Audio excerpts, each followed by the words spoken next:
Olá, vencedores, muito bom dia, que a graça e a paz do Senhor Jesus o Cristo na vida de todos estejam nessa manhã. Hoje nós vamos fazer uma reflexão, né? Uma leitura breve, na lição de número 12, que é a penúltima lição desse último trimestre de 2022, que é a lição de domingo agora. Por ter batismo na nossa igreja central, nossas congregações não funcionam. Então, nós vamos cerrar a fileira para lá, visto participar um pouco lá da Escola Dominical na Igreja Matriz, por ter batismo e Santa Ceia. Por isso estamos fazendo aqui o resumo desta penúltima lição. Olha aí o tema da lição: o fruto do Espírito em relação ao seu portador. Quem é o portador? O portador sou eu. O portador é você. Então nós temos que dar fruto. O texto áureo.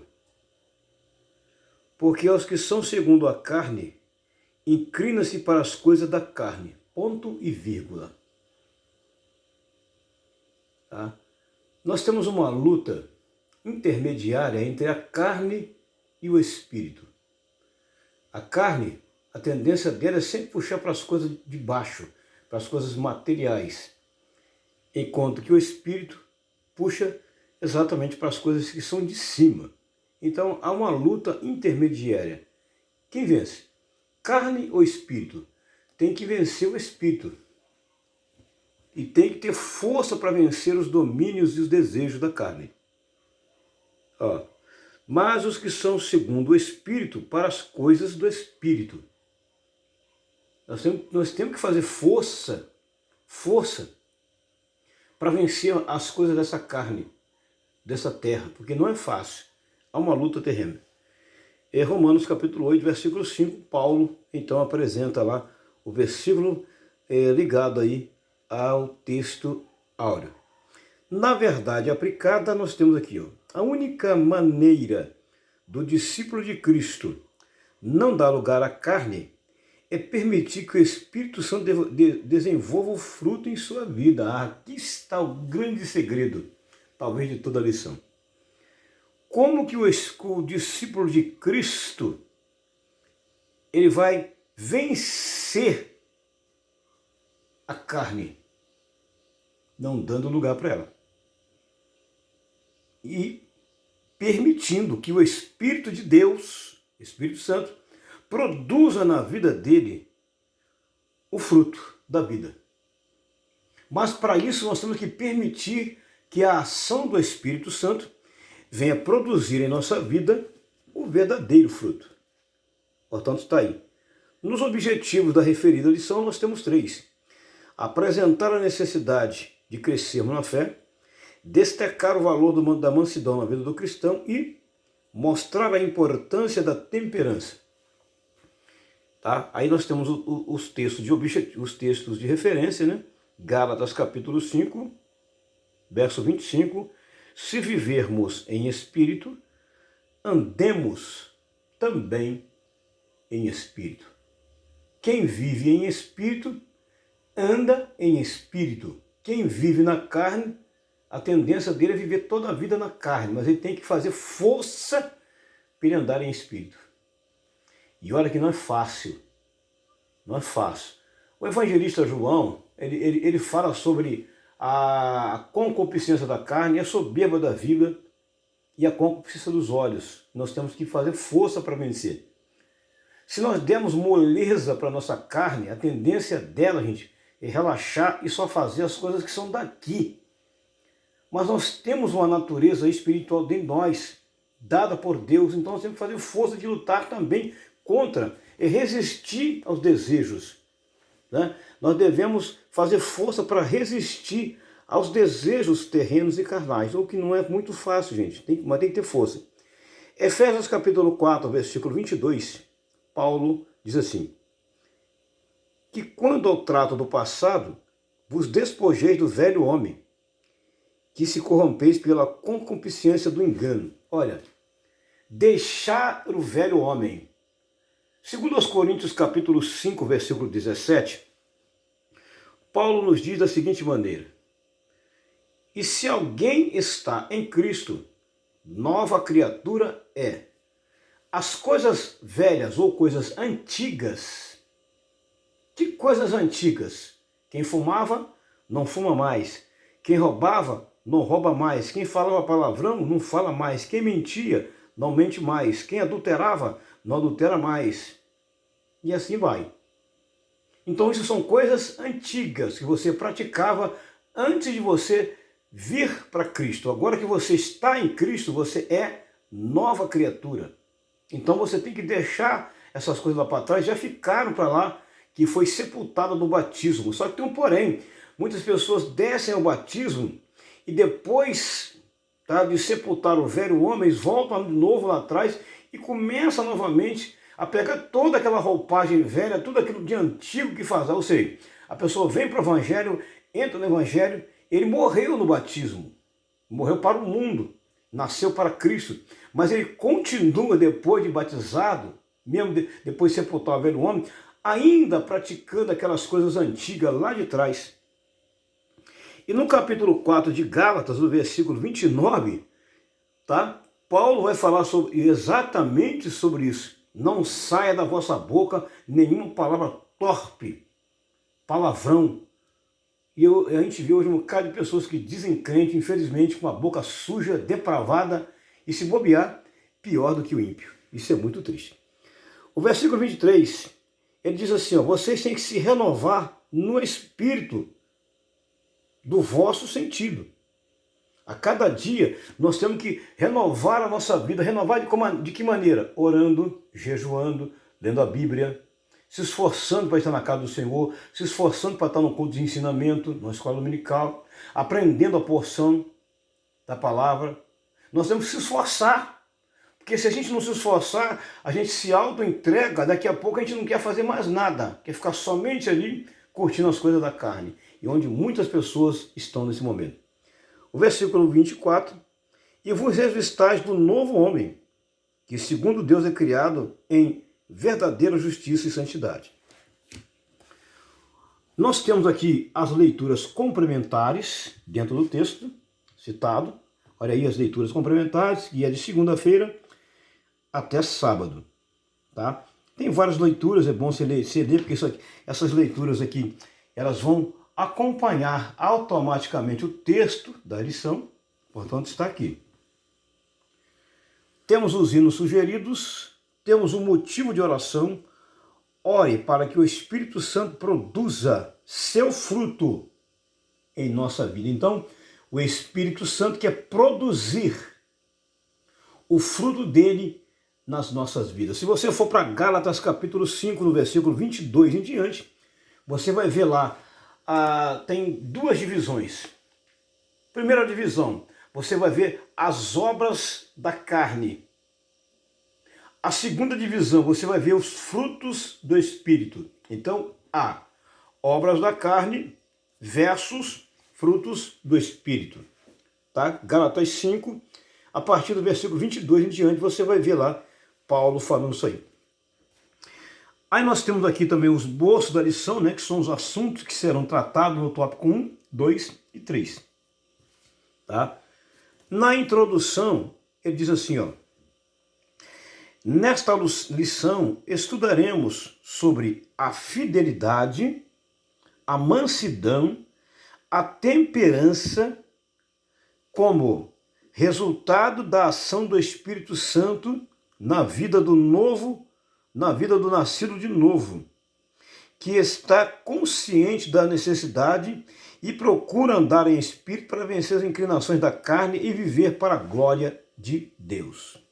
Primeiro ponto de observância tão importante aqui na introdução. Tá? Fidelidade, mansidão e temperança. São resultados da ação de quem? Do Espírito Santo. Na vida de quem? Na vida daquela pessoa que nasce de novo. Eu nasci de novo há 40 anos atrás. Mas como assim, Presbítero Divaldo? Se você já é velho e tem 56 anos. Olha, eu nasci em Cristo. Eu não voltei ao ventre da minha mãe, como foi aquela pergunta de Nicodemos. Não, Eu nasci de novo em Cristo. Então, a partir do momento que eu aceitei Jesus, quando foi com 17 anos, quando eu aceitei, até agora, aos 56, 40 anos vai fazer, então eu nasci de novo, eu sou nova criatura. O Espírito Santo de Deus, ele está produzindo na minha vida algo que me faz eu dar frutos. Tem a ação dele, mas tem um porém. Eu tenho que permitir esta ação do Espírito na minha vida, para que eu produza fruto. Eu tenho que permitir. Eu preciso permitir essa ação. Então é exatamente o que a introdução vai falar. E eu tenho que estar consciente dessa necessidade do Espírito Santo provocar em mim mansidão, temperança e fidelidade. Eu tenho que estar consciente disso e sempre ter a necessidade de procurar andar em espírito, ou seja, eu tenho que procurar fazer força para me agradar a Deus e andar sempre em espírito e estar sempre resistindo às paixões da carne. Olha, não é fácil. Tem que ter muita graça de Deus para isso. Tá? E eu me lembro de Davi, quando seus soldados foram para a guerra, e ele resolve ficar em casa um certo dia, o rei Davi, e ele resolve aquele dia não ir para a guerra, mandou seus soldados e ficou em casa descansando. Automaticamente ele resolve dar um passeio no terraço da casa dele, né, talvez para arejar a cabeça, descansar um pouco a mente, né, porque quem governa uma nação sabe que é cansativo, precisa mesmo de um repouso, porque trabalha muito com a mente, falando muito. E naquele dia o rei Davi, ele resolve dar um passeio no terraço e ele avista a esposa do seu comandante do seu exército, diz a Bíblia. Automaticamente os olhos de Davi, quando viu aquela bela mulher bonita, ora, logo entrou no seu coração um desejo de cobiça. Automaticamente ele já começou a cobiçar a mulher que não era dele, que era do próximo. E lógico, e já começou o pecado contra aquela mulher. Davi estava desenfreado. Davi estava vivendo aquilo que a Bíblia diz, concupiscência da carne, soberba dos olhos. Tá? Tudo isso. Ele está vivendo isso. Se você for comparar a história trágica de Davi, ele estava tão ensiqueirado, como diz o pessoal aí fora do mundo, por aquela mulher bonita. Tem que ter controle, gente, dos nossos olhos, da nossa vida, porque vivemos no mundo. E o mundo, ele jaz no maligno. Davi automaticamente se interessou por uma mulher que não era sua, não era dele, ele tinha dele. Ele comete a primeira infração. Primeiro, a Bíblia fala, não adulterarás, não cobiçarás a mulher do teu próximo. É um dos mandamentos. E ele cobiçou e desejou ter a mulher do seu companheiro, do seu amigo, que não era dele. Comete um pecado de adultério contra ela. Nasce um filho que não era dele. Um filho que era dele, né? Mas com uma mulher que não é dele. Aquele filho morre. Aquele soldado, ele manda aquele comandante para a batalha e manda colocar ele na frente da batalha para exatamente ele morrer. Mal intencionado, Davi. Aquele comandante morre, aquela mulher fica viúva, ele já tinha um caso com aquela mulher, ele casa com aquela mulher, nasce uma criança, a criança nasce morta, e Deus automaticamente envia o profeta Natan, conta uma parábola. Deus podia muito bem ser direto, mas conta uma parábola para Davi, usando o profeta Natan, contando uma história, uma parábola.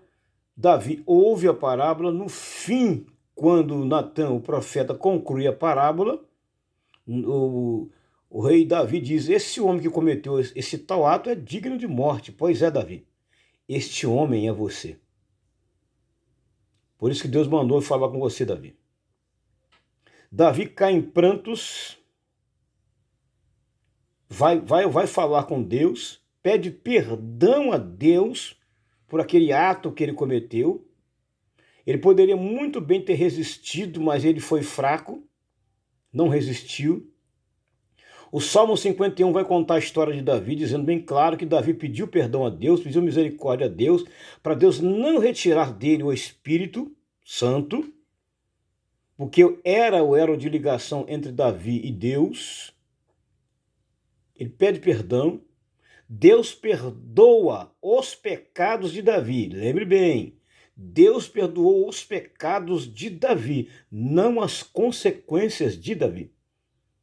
E Deus falou, Davi, tudo bem, Davi, eu vou perdoar o seu pecado, mas as consequências do seu pecado, infelizmente, a espada eu não vou poder tirar da sua casa.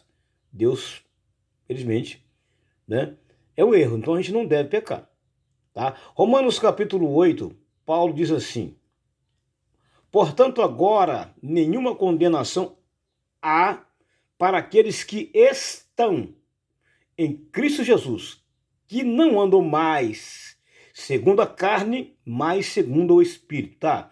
Para quem está em Cristo Jesus não tem condenação, mas ele precisa estar em Cristo Jesus, ele precisa andar em Cristo Jesus.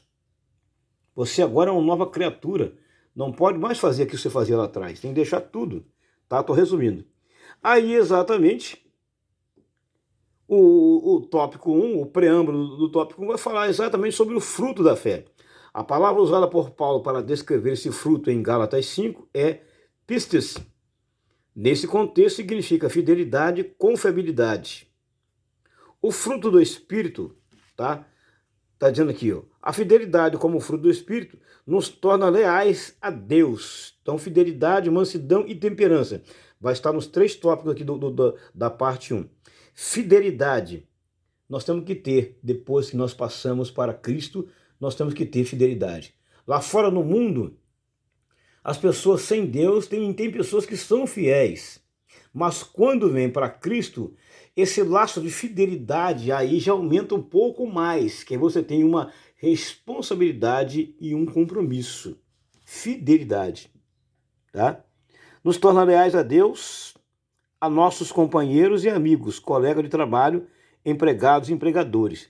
A partir do momento que você vem para Cristo, você está agora praticando os frutos do Espírito, você precisa ser leal, lealdade, precisa ser leal, precisa ser fiel, fiel, tá? Quem vem para Cristo precisa ser fiel, fiel, ó, com os companheiros, fiel com os amigos, fiéis com os colegas de trabalho, fiéis se você é patrão, fiel com o seu empregado, se você é empregado, é crente, fiel com o seu patrão. Não adianta eu ser crente em Cristo Jesus e não sou fiel com o meu patrão, eu roubo o meu patrão. Isso não é fidelidade. Eu sou crente em Cristo Jesus, o meu patrão não é crente e eu sou crente. Como é que eu vou ganhar ele para Jesus se eu roubo o meu patrão? Se eu tiro dele algo que não é meu, se ele me paga honestamente todo mês, né? Sou empregado da empresa e eu roubo o meu patrão sendo crente. Eu começo a levar algo da empresa dele para casa, escondido, sem ele ver. Isso é falta de fidelidade. Uma pessoa em Cristo Jesus não pode mais cometer esse tipo de ato. Não. Esse tipo de ação de infidelidade você não pode cumprir mais, meu irmão. Você não pode fazer mais esse tipo de infidelidade, porque você agora serve a Cristo. Você tem que vencer essas paixões, essas inclinações da carne, tem que vencer. Vencer. Se você não conseguir vencer, meu irmão, tá difícil. Então tá aqui exatamente o que eu estou falando aqui, tá? O tópico 1.1, ele vai falar assim, ó, tô resumindo. A fé como fruto do Espírito nos traz confiar em Deus. Então agora, eu sendo um crente em Cristo Jesus, eu preciso confiar em Deus mais do que nunca, porque agora eu tenho que ser o exemplo, eu tenho que ser um modelo para as pessoas que estão lá fora. Aquilo que eu fazia lá fora agora, eu não posso fazer mais. Eu tenho que confiar em Deus, deixar o Espírito Santo guiar a minha vida. É o que eu preciso fazer agora. através dessa virtude, nós vamos ver aqui, ó. Através dessa virtude, o crente aprende a crer em Deus com todas as suas forças, pois somente Deus é verdadeiro e integralmente fiel. Pode nos inspirar a sermos fiéis. Esta fé nos faz que sejamos fiéis a Deus e ao próximo. Sua preocupação não é com o que os outros vão pensar, mas sim com o que Deus pensa dele, com o que você pensa de si mesmo. Para exemplificar isso, citamos os exemplos de José, servindo na casa de Potifar, Mardoqueu como escravo do rei, Assuero, e Daniel no palácio a serviço do rei.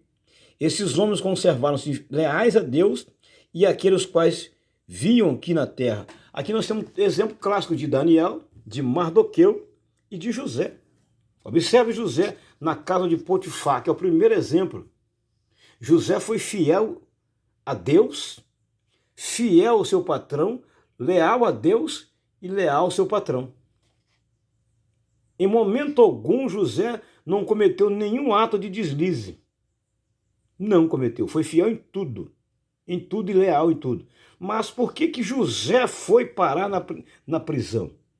Por causa exatamente da perseguição da esposa de Potifar, que começou a desejar Daniel. Ali foi o contrário, em vez de José desejar a esposa do seu amigo, o contrário, a esposa do seu chefe desejou José.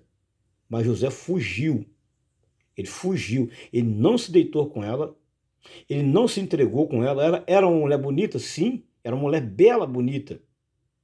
Mas José resistiu, não se entregou. José andou em espírito. José venceu as inclinações da carne. É o que nós precisamos fazer. Foi parar na prisão injustamente, acusado de adultério, sendo que ele não havia feito. Tá? Ele não fez aquilo. Foi parado, mas graças a Deus, que Deus assistiu toda a trajetória de José e viu que José era leal, fiel, sincero. Tá? Outro exemplo a seguir, depois de José, é exatamente o de quem? Mardoqueu, que também foi fiel em tudo, foi leal em tudo. Você não vê Mardoqueu desviar a sua conduta, o seu caráter em momento algum. Tá? Esses homens foram fiéis no seu caráter, na sua conduta. E o outro, Daniel, foi fiel na sua conduta e no seu caráter, foi leal e fiel ao seu rei. É o que nós precisamos hoje também ser fiéis aos nossos patrões. O patrão, se ele é crente, ele tem que ser fiel ao empregado que não é. Aí inverte o lado também. Paulo ensina isso aí também. Tá? Paulo ensina lá também. Esse tipo de exemplo, em Efésios, na carta de Paulo aos Efésios, Paulo fala também sobre a conduta do patrão para com o empregado e do empregado para com o patrão. Tem dois lados. Às vezes o patrão é crente, o empregado é ímpio. Então o patrão crente, ele tem que ser exemplo para o seu empregado. Se ele for ruim e infiel para o seu empregado, Deus está vendo ele. Mas se ele for leal, ele cresce, a empresa dele cresce, os negócios dele crescem. Tá? Tem esses dois lados da moeda. Aqui nós temos aqui vários exemplos do pastor Antônio Gilberto falando. Tópico 1.2. A fé como fruto do Espírito nos capacita a permanecer em Cristo. Olha aí, nós temos que permanecer em Cristo através da fé e por fé. Fé é confiança, fé é certeza, fé também é esperança. Ó, a fidelidade como fruto do Espírito auxilia o crente a conservar-se firme na fé. O próprio Espírito Santo, ele fala, ó, ei, você agora é uma outra pessoa. Ei, você agora não pode mais praticar essas coisas não. Ei, você agora não pode mais praticar esse ato não. Então ele trabalha como auxiliar na vida do crente, ajudando o crente, orientando o crente a permanecer firme. E olha que são muitos os prêmios dessa vida que muitas das vezes nos induzem ao erro, mas nós temos que permanecer firmes em Cristo Jesus. Tá? Está aqui o tópico. Seguindo todo o tópico, está aqui, tá? A sequência, tá? O Stanley Orton também fala aqui, ó, a palavra grega pistis frequentemente significa confiança, olha aí, expressa uma vida de fé. Nesse contexto significa fidelidade. A fidelidade reflete a natureza de nosso Pai Celestial. Se Deus é fiel, a Bíblia diz que Deus é fiel e justo em nos perdoar. Quando? Quando nós confessamos que erramos.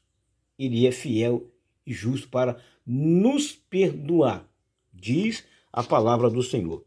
Está aqui exatamente, tá? Deus tem um compromisso de fidelidade com cada um. E a Bíblia diz que os olhos do Senhor procuram os fiéis para que estejam com ele.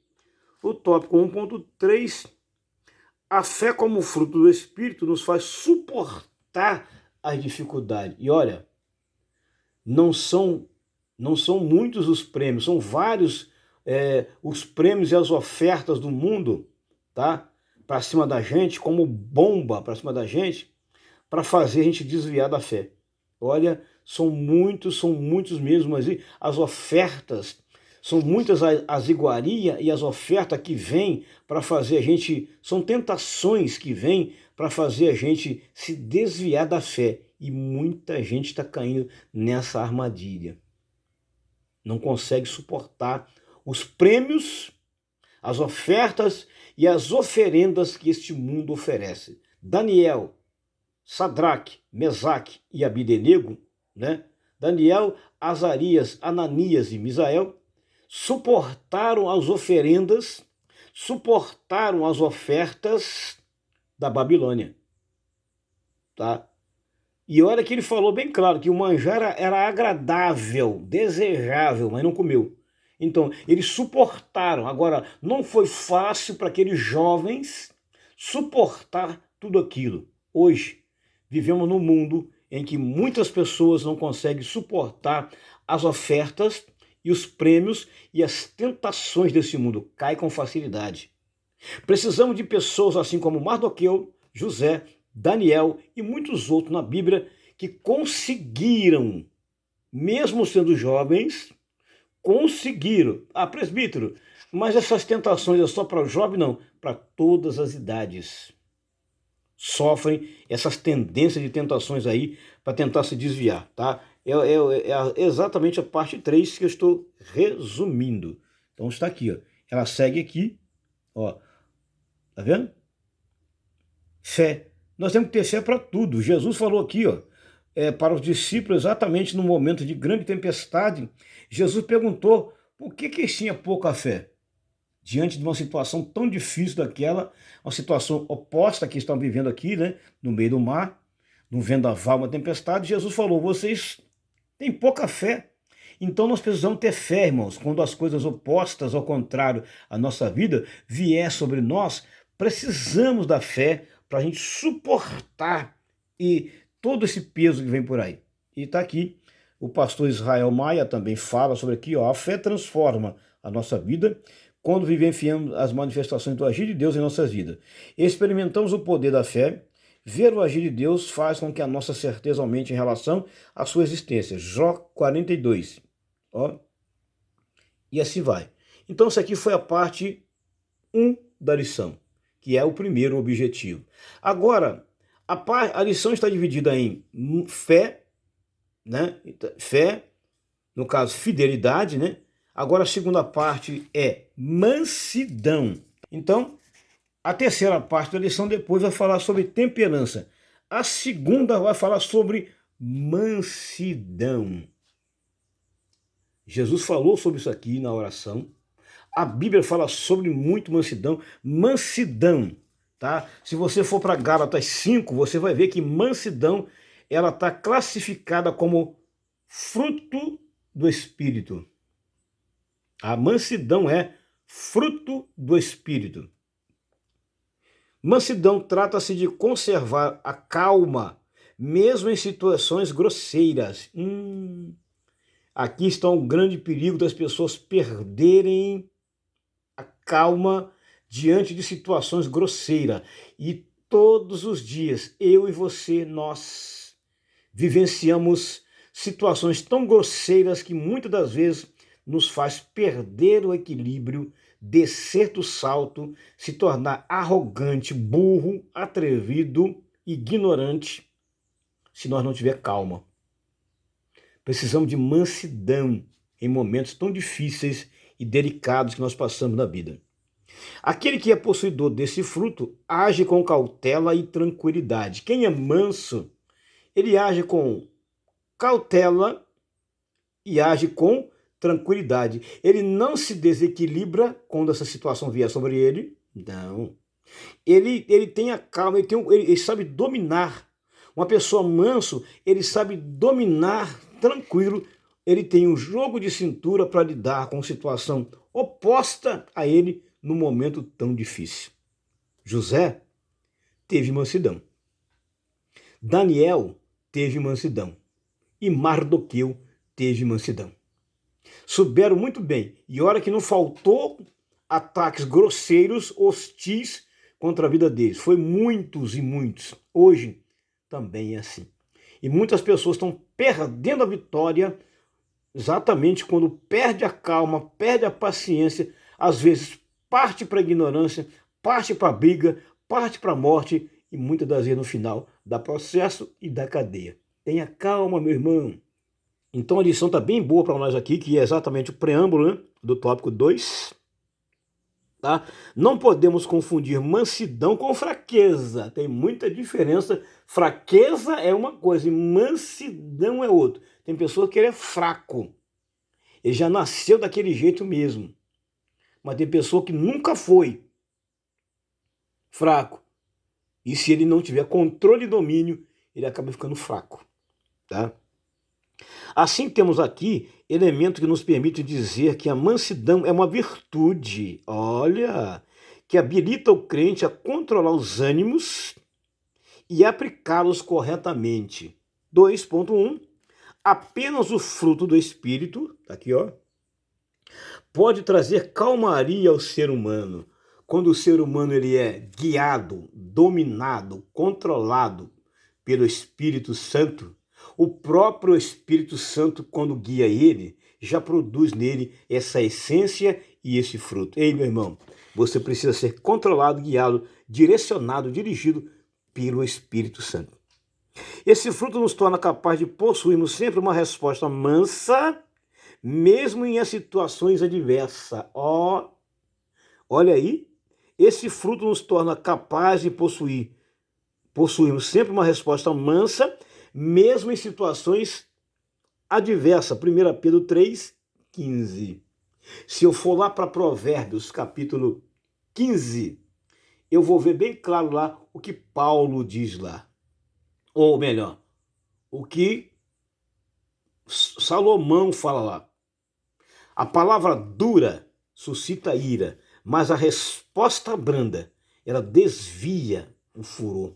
Exatamente. Então aqui você tem uma referência em 1 Pedro 3,15. A importância dessa virtude resulta, ou seja, traz resultados em um exemplo admirável, pois o manso amortiza as suas próprias forças para agir adequadamente em circunstâncias eternas, evidenciando afabilidade. Quando você é manso, você sabe controlar, você sabe temperar, você evita uma grande fatalidade. Quando você não tem controle, autocontrole, domínio, você acaba prejudicando você e prejudicando outras pessoas ao seu redor e muitas das vezes você prejudica a sua própria família porque você perde o controle, perde o domínio. Então, meu irmão, resista, suporte um pouquinho mais, tá? E aqui nós temos aqui ainda o pastor Israel Malafaia, que vem trazendo aqui, ó, somente o fruto do Espírito pode promover a mansidão ao indivíduo. Quem pode promover a mansidão? O Espírito Santo. Mas você precisa permitir que essa ação do Espírito Santo haja na sua vida, controlando os seus impulsos, dominando o controle da sua vida, guiando você para momentos tão difíceis. Eu já passei por muitos momentos difíceis e se não fosse o Espírito Santo na minha vida, eu deixava tudo a perder. Tá? Houve situações opostas que, se Deus não me guiasse, não me dirigisse, eu ia agir por impulso. Hoje eu poderia estar morto ou preso e a minha família sofrendo aí fora. Mas graças a Deus que eu deixei o Espírito Santo de Deus promover na minha vida essa mansidão. Graças a Deus. O pecado plantou na humanidade um sentimento de crueldade e perversidade. A Bíblia fala bem claro que o mundo jaz no maligno. Nós temos referência aqui, ó, Gênesis capítulo 8, verso 4, verso 8 e Gênesis 6, 5. Logo, nenhum homem pode promover o desenvolvimento dessa característica em outro homem. Ou seja, nenhum homem tem a capacidade de promover mansidão no outro homem. Não. Não. Somente o Espírito Santo pode fazer isso. E ele segue aqui ainda, né? Na parte azul, tá vendo lá? O tópico 2.3 vai falar de quem? Jesus. O exemplo perfeito de mansidão. Você viu Jesus discutindo? Não. Você já viu Jesus xingando? Não. Você já viu Jesus perdendo o controle e batendo alguém? Não. Nunca. Jesus foi o homem mais manso que teve. Tá? A Bíblia diz que ele foi levado como ovelha muda para o matadouro e não abriu sua boca. Aleluia. Foi levado como ovelha muda para o matadouro e não abriu a sua boca. Você não viu Jesus questionando? Você não viu Jesus gritando? Você não viu Jesus ofendendo ninguém? Não. Jesus foi manso. E ele falou isso aqui na oração lá de Mateus 11, 25 ao 30. Exatamente está aqui, ó, Mateus 11, 29, olha lá. Do 25 até o 29, olha aí. Seu célebre sermão no monte, Jesus discorrendo seus ensinamentos espirituais, onde ele expôs importantes princípios éticos e morais, que disse: bem-aventurados os mansos, porque eles herdarão a terra. Por que muitas pessoas perdem grandes vitórias, grandes conquistas na vida? Porque, infelizmente, não sabe ter autocontrole e domínio de uma situação que está, muitas das vezes, diante dele, tentando tirar a calma, roubar a paciência dele, e muitas pessoas estão perdendo exatamente por causa desses motivos aqui. Então Jesus falou vários momentos ali, ó, desse modo, sermos mansos uns para com os outros. Ó, eu tenho que ser manso para com o meu irmão. O meu irmão me deu uma palavra de passa fora, de desaforo, eu não posso revidar contra ele com a mesma palavra. Senão daqui a pouco vai dar confusão, vai dar briga, vai dar cadeia, pode dar até morte. Às vezes o meu irmão vem para cima de mim com uma palavra dura, grosseira, brigando, e eu parto para cima dele. Não, eu sou carnal. Não, eu sou homem. Não, eu tenho razão. Não, eu tenho razão. Tem um bocado de gente por aí que não sabe relevar e ainda dizem, eu tenho razão. Pô, irmão, você precisa nascer de novo. Precisa voltar para Cristo. Né? Ah, você é homem, tá? Tudo bem, beleza, você é homem. Mas releve um pouquinho quando algumas situações saem fora do controle. Olha aí. Tratar o modo de tratamento uns com os outros. Desponta o fruto do Espírito em nós e nos faz imitadores de Cristo. Paulo falou assim, ó, sede meus imitadores, como eu também sou de Cristo. Olha aí. Paulo, antes da conversão, ele era uma pessoa. Depois da conversão, ele era uma outra pessoa completamente diferente. Por quê? Depois da conversão, Paulo deixou que o Espírito Santo de Deus provocasse nele mansidão. mansidão, tá? Então está aqui o dicionário bíblico de Bacon, fala que mansidão é uma qualidade de Moisés. Moisés, a Bíblia fala que ele era o homem mais manso, mas teve um momento na vida que ele perdeu o controle. Teve um momento na vida que ele perdeu o controle. Gente, isso aqui acontece com todo mundo. Da pessoa calmo, que você nunca vira brigar, xingar, discutir, mas uma vez na vida você vai ver ele fazer isso é normal. Não podemos julgar as pessoas por isso é normal. Ele a vida toda foi uma pessoa quieta, calado, manso na dele, no cantinho dele, mas teve um dia na vida que ele se exaltou, ficou zangado, ficou nervoso, quebrou, bateu, xingou. Isso vai acontecer, gente. Porque, afinal das contas, a pessoa é o quê? Um ser humano. É um ser humano. E ele está sujeito a isso. Todo mundo está sujeito a isso. Não tem ninguém melhor do que o outro. Todo mundo está sujeito a isso. Tá? Então está aqui falando exatamente do exemplo de Moisés. Né? De Moisés, o comentarista dizendo aqui. Ó, tá? Então, nós temos que pedir a Deus a cada dia a sua graça, a sua infinita misericórdia. Né? A mansidão deve fazer parte da vida do crente, com certeza. Com certeza. Estejamos certos de que a mansidão, como fruto do Espírito, torna o crente capaz de desviar-se das discussões. E às vezes não é fácil quando tem discussões e que as discussões surgem ofensas, brigas, palavrões, bate-boca e até morte.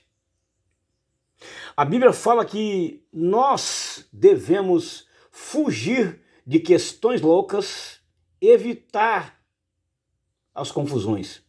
Paulo ensina isso aqui lá no capítulo 15 de 1 Coríntios, versículo 33. As más conversações corrompem os bons costumes. Paulo ensina bem claro. Então tá aqui, ó. O crente deve se desviar, tá? Dessas coisas aqui, ó. Quando nós, até de divergência, tem muitas divergências por aí que se o crente não sair, o crente acaba perdendo a paciência. Tem que tomar cuidado, tá? Olha aí, somos gentis, mas não fracos. Visto que a mansidão não é fraqueza, mas força.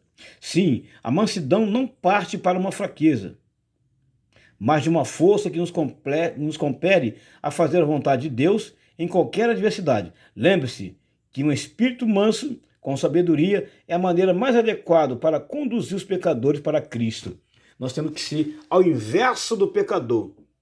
Ele é grosseiro, ele é rude, ele é burro, ele é cruel. Eu, como crente, não posso tratar do mesmo jeito ele. Eu tenho que ter um jeito, uma maneira diferente de tratar ele. Senão eu não ganho ele. Certo? Exatamente. E aqui Stanley Hurton vai falar sobre a mansidão.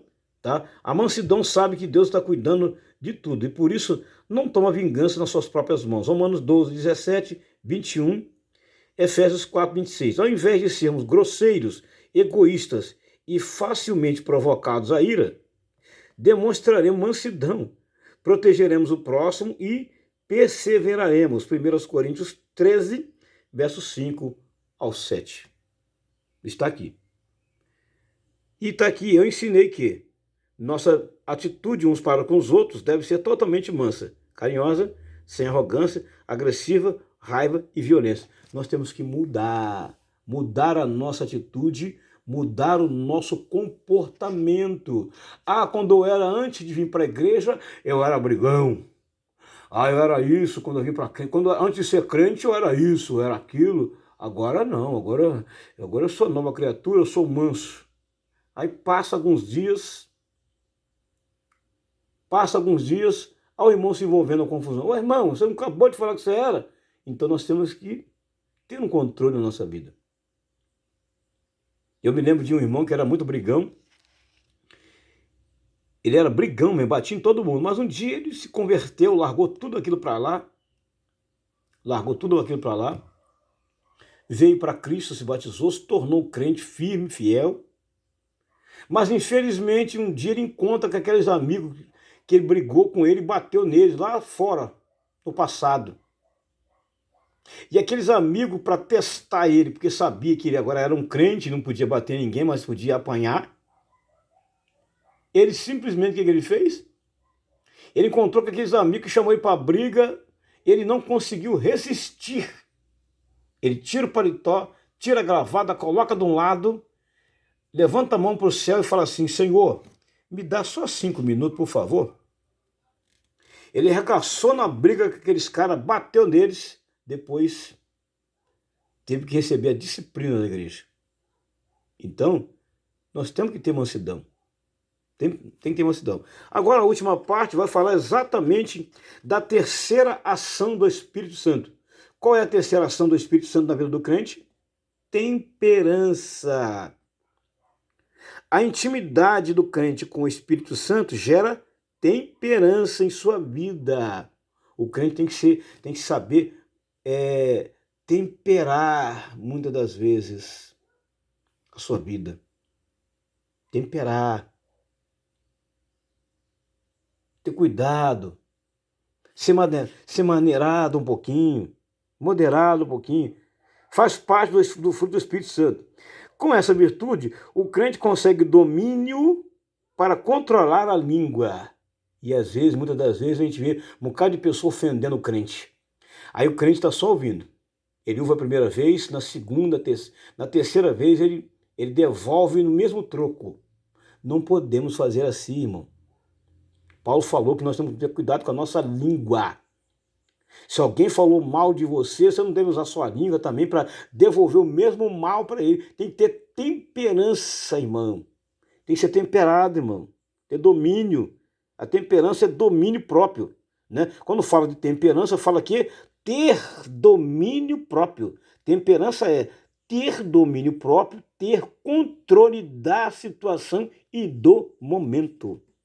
Ó, para controlar a língua, pensamento, para vencer a batalha espiritual travada diariamente. Sabendo, irmão, que você tem uma batalha todo dia. O valor do domínio próprio é atestado em vários textos da Bíblia. Por exemplo, Provérbios 16, 32 e Provérbios 25, 28. Depois nós vamos ler no finalzinho do texto. Não é resultado de uma personalidade flexível. É fruto do Espírito Santo. Tá? Olha aí a parte 3.1. O crente deve possuir o fruto da temperança. O crente deve possuir o fruto do domínio próprio. O crente precisa ter agora domínio próprio, controle próprio. No grego, a palavra temperança é egikrateia. Constitui moderação, contenção, disciplina, moderação ou autocontrole. Uma pessoa moderada, uma pessoa temperada. Uma pessoa disciplinada é uma pessoa temperada. Uma pessoa que tem autocontrole é uma pessoa temperada. Ó, eu tenho que ter disciplina. Eu preciso ser disciplinado. Agora, eu não posso mais fazer o que eu fazia. Tito 1, verso 8. Essa virtude do Espírito atua diretamente nas vontades mais intensas do ser humano, enquanto as obras da carne geram no indivíduo o estímulo pela prostituição, glutonaria, a temperança, o fruto do Espírito, em contraposição a esse desejo, nos provocam a termos uma vida contida, tranquila e santa. O Espírito Santo nos ajuda a sermos disciplinados e comedidos. Aí o diário de Wycliffe diz assim, ó: Paulo, quando argumentava com Félix, enfatizava o autocontrole junto com a justiça e com o juízo futuro. Atos 24, 25. Em Tito, ele lista entre as características requeridas de um líder da igreja, Tito 1, verso 7 e 8, e ordena para os homens de mais idade, Tito 2, 2. Ela advém da obra do Espírito Santo na vida do crente. Tá? Gálatas 5, 22, 23. Deve ser ativamente buscada pelos cristãos. 2 Pedro 1, 5 é essencial o ministério cristão. E 1 Coríntios 9, 25, 27. Portanto, tem vários textos aqui que nós vamos deixar no rodapé da lição. Vou ler ele depois, esses textos aqui, tá? Do tópico 3, e deixar no rodapé da lição. tá? Então eu fiz o resumo aqui, tá? E a última aqui, a penúltima, temperança, uma virtude que não pode ser desprezada. Ninguém pode desprezar o autocontrole. Ninguém pode desprezar a disciplina. Ninguém pode desprezar. Tem que ter controle. É a parte 232. Entende-se que o crente detentor dessas virtudes possui uma vida equilibrada, coerente com os preceitos divinos. É bom que se diga que a virtude da mansidão e da temperança possuem diferenças em sua maneira de agir na vida do crente. A mansidão, fruto do Espírito Santo, como já estudamos, atua, tornando o crente apto para lidar com equilíbrio e moderação com provocações e situações adversas. Já a temperança, fruto do Espírito Santo, está relacionada com o impulso, com o tema do impulso sexual, glotonaria e as obras da carne. Assim, a temperança é o autocontrole ou o domínio próprio sobre as nossas próprias vontades e paixões. Agora, irmão, você precisa ter o quê? Domínio das suas paixões. Controle ou autocontrole das suas paixões efêmeras. É você que domina. É você agora responsável por controlar. Mas você tem o auxílio e a ajuda de quem? Do Espírito Santo para te ajudar nessa parte, tá? Essa aqui foi a parte 3.2. A última parte dessa lição, tá? Que é a parte 3.3. Ele vai falar assim, ó, a temperança faz o crente possuir uma vida equilibrada. Ei, irmão, você tem uma vida equilibrada? Se você tem temperança. Agora tem pessoas que não sabem equilibrar, ele é desequilibrado. Qualquer coisinha para ele, vem para briga. Eu sou homem, rapaz, vem pra briga. Não, eu sou mulher também, vem pra cá, rapaz, vem pra cá. Ele não tem equilíbrio. Ele não sabe ter controle, ele não sabe dominar as coisas, não. Ele parte mesmo. Uma pessoa com domínio próprio sabe conter-se em toda e qualquer ocasião. Sem essa virtude, o indivíduo é levado a dar vazão aos desejos da carne. Sem o Espírito Santo em nossas vidas, somos levados a declinar aos desejos pecaminosos que nos afastam de Deus. Desse modo, precisamos diretamente nos encher do Espírito Santo para não cedermos ao desejo da carne. Gálatas 5, verso 16. O pastor Antônio Gilberto também traz algumas informações e nós temos aqui a conclusão e eu ensinei que. Portanto, hoje eu fiz o resumo, tá, da lição de número 12, que é a penúltima lição desse último trimestre. Não se esqueça, se inscreva no meu canal, deixe o seu like. Tá? Não se esqueça, se inscreva no meu canal, compartilhe, deixe o seu like e Deus te abençoe. Essa é a lição aí, ó. O fruto do Espírito em relação ao seu portador. Deus abençoe a todos, fiquem com Deus, graça e paz.